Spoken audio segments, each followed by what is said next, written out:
सम्मानित मुल्क के मालिकों, मैं बौद्ध भिक्षु सुमित रतन आज मैं चर्चा करने आया हूं ऐसी जिसे सुनकर के आपकी आंखों में आंसू भी आ सकते हैं, आपको हंसी भी आ सकती है कि भारत का असली चेहरा क्या है।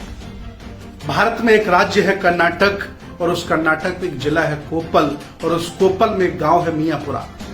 उस गांव में सभी जाति बिरादरी के लोग रहते हैं। बहुत बड़ा हनुमान का मंदिर बना है, बोर्ड लगा हुआ है कि गांव का दृश्य, गांव का अछूत, बाबा साहब की भाषा में गांव का अनटचेबल मंदिर में दर्शन नहीं कर सकता है।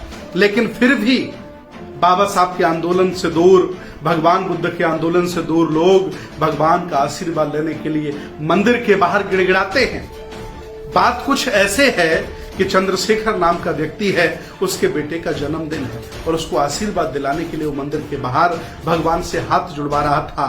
तभी 2 साल का अबोध बच्चा, क्या जानता है, उसे क्या पता है अच्छा और बुरा, भाग करके मंदिर में चला जाता है। पुजारियों ने उसे बहुत मारा और कहा कि अछूत तेरी हिम्मत कैसे हुई मंदिर में आने की। बात इतनी ही नहीं रुकी, सभी सवर्णों ने बैठक बुलाई, मंदिर की कमेटी ने बैठक बुलाई और निर्णय हुआ कि इस अछूत बालक ने मंदिर को अपवित्र कर दिया है, अर्थात इसके शुद्धिकरण के लिए सामग्री जुटाई जाए। बैठ करके चर्चा हुई और जुर्माना लगाया 23,000 रुपए। जब ये उस बाप को बताया गया कि आप पर 23,000 का जुर्माना लगा है क्योंकि आपके मंदिर ने, आपके बच्चे ने इस मंदिर को अपवित्र कर दिया, बेचारा गिड़गिड़ाने लगा, रोने लगा। धीरे धीरे उस अस्पृश्य जातियों के लोगों में, अनटचेबलों में ये बात पानी की तरह, आग की तरह फैल गई। वो भी लोग इकट्ठे होने लगे। बात थाने अदालत तक पहुंची, कह सकते डीएम एसडीएम के पास पहुंची। तो ये चूंकि संविधान मनुस्मृति, ये भारत मनुस्मृति से नहीं चल रहा है, ये बाबा साहब के संविधान से चल रहा है और संविधान में भेदभाव, छुआछूत वर्जित है, अर्थात पुलिस ने उन 5 लोगों को जेल भेज दिया है। विचार करिए कि आज भी भारत में इतनी नफरत लोगों में है। ये अपने साथ कुत्ता पाल सकते हैं, कुत्ते को किचन में ले जा सकते हैं, अपने साथ बैठाल सकते हैं, लेकिन एक गरीब आदमी जिन्होंने अपने षड्यंत्र से ही गरीब बनाया है, छोटा और नीच बनाया है, उसके छूने से ये अपवित्र हो जाते हैं। ये असली भारत है। लेकिन मैं चाहता हूं कि जब वो घुसने नहीं देते हैं तो वहां जाने की जरूरत क्या है।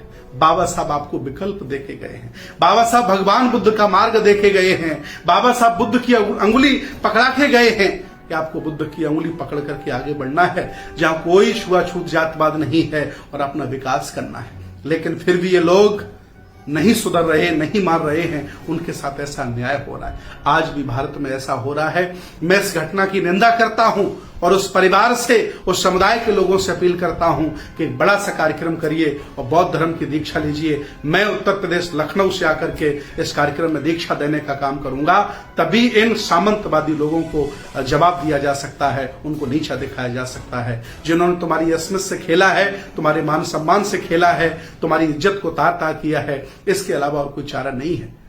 ऐसा एक घटना नहीं है। भारत में जितने भी सामंतियों के बड़े बड़े गांव हैं, उनके कुओं पर, उनके पानी पीने की जगह पर, उनके नलों पर आज भी अस्पृश्य नहीं जा सकते हैं। इसलिए मैं चाहता हूं कि सब एक हो जाओ। अगर जातियां मजबूत होंगी तो सामंती मजबूत होंगे और अगर जातियां कमजोर होंगी तो सामंती कमजोर होंगे। ये बात मेरे बहुजनों के भी समझ में नहीं आई है। 20 साल का अम्बेडकरवादी, 30 साल का बुद्धिस्ट आज भी अपने नाम के पीछे जातियां चिपका करके घूम रहा है और गर्व करता है और कहता भी है कि हमसे ज्यादा बाबा साहब और बुद्ध के बारे में नहीं जानते हैं। ये दोहरी नीति, ये दोहरा चरित्र किस लिए?